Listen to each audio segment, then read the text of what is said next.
नमस्कार, आप देख रहे हैं रोहित पत्रिका और मैं हूं आपके साथ सलमान पठान। चलिए शुरू करते हैं इस वक्त की बड़ी खबर के साथ।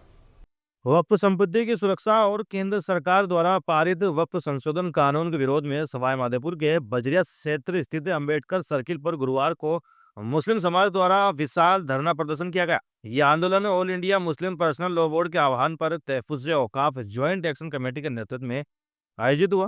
तेज धूप और भीषण गर्मी के बावजूद धरने में हजारों की संख्या में लोग शामिल हुए। प्रदर्शनकारियों ने हाथों में तख्तियां लेकर वक्फ संशोधन बिल, जिसे सरकार से उम्मीद नाम दिया है, उसे मुस्लिम विरोधी बताते हुए जोरदार नारेबाजी की। वक्ताओं ने कहा कि यह कानून मुस्लिम समुदाय के धार्मिक और संवैधानिक अधिकारों पर सीधा हमला है। शहर काजी निसार उल्लाह ने सभा को संबोधित करते हुए कहा कि यह संशोधन वक्फ संपत्तियों को असुरक्षित बनाता है और मुस्लिम समुदाय को हाशिए पर डालने की साजिश है। उन्होंने बताया कि पूरे देश में इस कानून के खिलाफ जन आंदोलन चल रहा है और मुस्लिम समाज किसी भी कीमत पर यह बदलाव स्वीकार नहीं करेगा। धरने में मौलाना अफसार नासरी, डॉक्टर मुमताज अहमद, मौलवी नोमान, हाफिज अबरार, एडवोकेट अब्दुल हसीब, एडवोकेट नोमान आजमी, अखलाक अहमद, कम्युनिस्ट पार्टी के राम गोपाल गुणसारिया सहित अनेक सामाजिक, धार्मिक और राजनीतिक संगठनों के प्रतिनिधि शामिल रहे। प्रदर्शन के बाद प्रतिनिधि मंडल ने जिला कलेक्टर को ज्ञापन भी सौंपा, जिसमें वक्फ संशोधन कानून को तत्काल प्रभाव से वापस लेने की मांग की गई।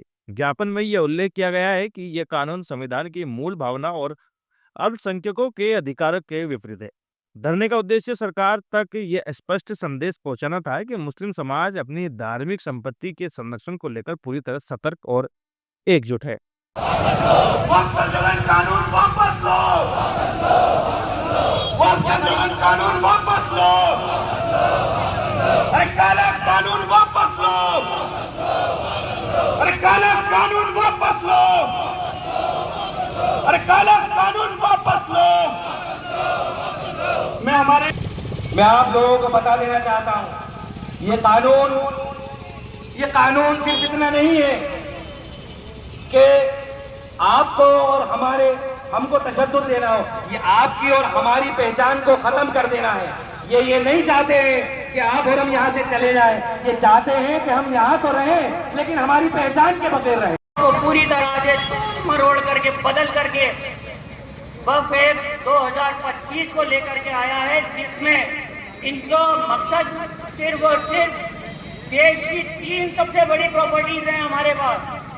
पहली है हमारी आर्मी की प्रॉपर्टी, दूसरी है रेलवे की प्रॉपर्टी और सबसे ज्यादा तीसरे नंबर पर जो प्रॉपर्टी आती है 9.5 लाख एकड़ वक्फ की प्रॉपर्टियां हैं और जिससे सालाना करीब 12,000 करोड़ की हमारी आमदनी होती है। कहना चाहता हूँ कि आप जो है एक प्रधानमंत्री हैं, आप जाति वर्ग विशेष पार्टी इन सब से ऊपर हैं। देश के सभी नागरिक आपके लिए समान रूप से बराबर हैं, इसलिए आपको चाहिए और आपकी सरकार जो है उसमें भी ऐसा इनडायरेक्टली और डायरेक्टली मुसलमानों का रोल है। आपके साथ में जो सहयोगी हैं वो मुसलमानों के वोटों से जीत करके आए हैं, इसलिए आप इस चीज़ पर बारीकी से सोच कर विचार करके और इस काले कानून को वापस लीजिए। ऐसा ना हो कि एक बड़ा आंदोलन जो है मुसलमानों को इस देश में करना पड़े और उसके बाद में आप जो है ये सहयोगी पार्टियाँ और जो हैं आपकी वो भी आपसे दूर होती चली। तो ज्ञापन दिया है, ये किस विषय में दिया है? आज जो ज्ञापन दिया है ये वक्फ बिल के खिलाफ दिया है और इसमें बहुत सारी चीज़ें हैं जो धरने में वाज़ी कर दी गई हैं, लेकिन एक ही शब्द में बात कहना चाहूँगा, 1 इंच ज़मीन नहीं देंगे, ना वक्फ की कोई ज़मीन हम जो है किसी भी हालत में नहीं जाने देंगे। मदारिस हो, मस्जिद हो, खानगाह हो, सब पे हमारा ही हक रहेगा और जो भी दूसरा हक जो जाहिर करने के लिए आया हम उसको कंडेम करते हैं।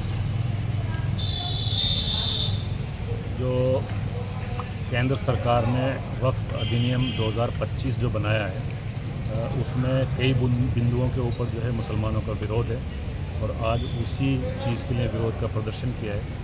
एक तरफ हमारे प्रधानमंत्री जी कहते हैं कि हम मुस्लिम्स का सशक्तिकरण करेंगे और दूसरी तरफ जो है वो उनका अभी बिल पूरी तरह से आया उससे पहले ही उन्होंने जो है मस्जिदों को, दरगाहों को और वक्फ की ज़मीनों को जो है ढहाना शुरू कर दिया, उस पर सरकारी कब्ज़ा करना शुरू कर दिया।